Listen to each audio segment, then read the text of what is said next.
Kim Nozima fohisha bo'lib tungi klublarda ishlagan deb chiqarilayotgan videolar haqiqatga to'g'ri kelmaydi.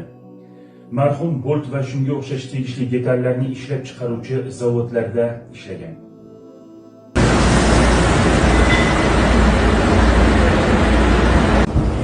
Nozik Koreyada o'ynab yerdan pul supurib topadi deb o'ylashadi-ku manada. O'ynab pul topayapman. Yerdan pul supuryapman mana. Ko'ryapsizlarmi? Ba'zidan registratsiyangiz chiqmasdan qiynayaptimi? Registratsiyangizni qilib beradigan 10 yillik tajribaga ega ishonchli professionallarni sizlarga tavsiya qilamiz. Moskva, Podmoskva, Piterda registratsiyani bazaga kiritish, трудовой договор, уведомление, запрет, tibbiy sug'urta olish va 20 dan ortiq xizmatlari mavjud. Darhol ekrandagi raqamlarga Telegram yoki WhatsAppdan yozing, ishingizni mutaxassislarga topshiring va xotirjam bo'ling. Endi lak sepsam pul sochilyapti.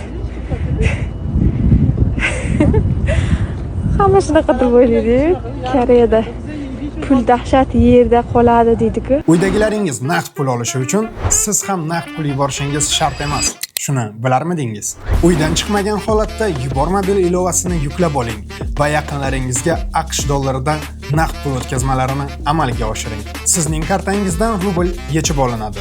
Uydagilaringizga esa AQSh dollaridan naqd pul bo'lib boradi. Hoziroq Yubormobil ilovasini yuklab oling va qulayliklaridan bahramand bo'ling.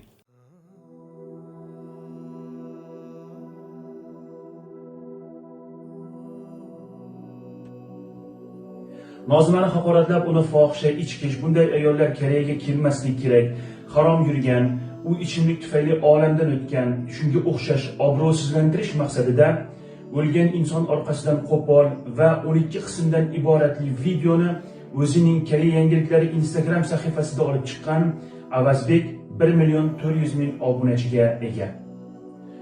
O'zbekiston xalq soni esa 37 million. Nozimaning videolarini jami olganda 30 million xalq ko'rgan. Bu nafaqat Nozimani, balki uning onasini va yaqinlarini ham obro'sizlantirdi. Hozirda marhumning yaqinlari adolat uchun kurashmoqda.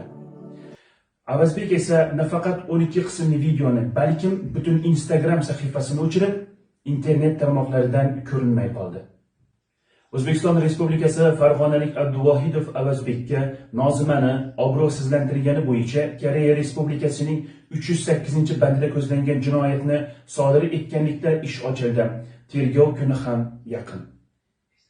Eslatib o'tamiz, Nozimani haqoratlab obro'sizlantiruvchi har qanday chiqishlar, kommentariyalar qonun asosida javobgarlikka tortiladi.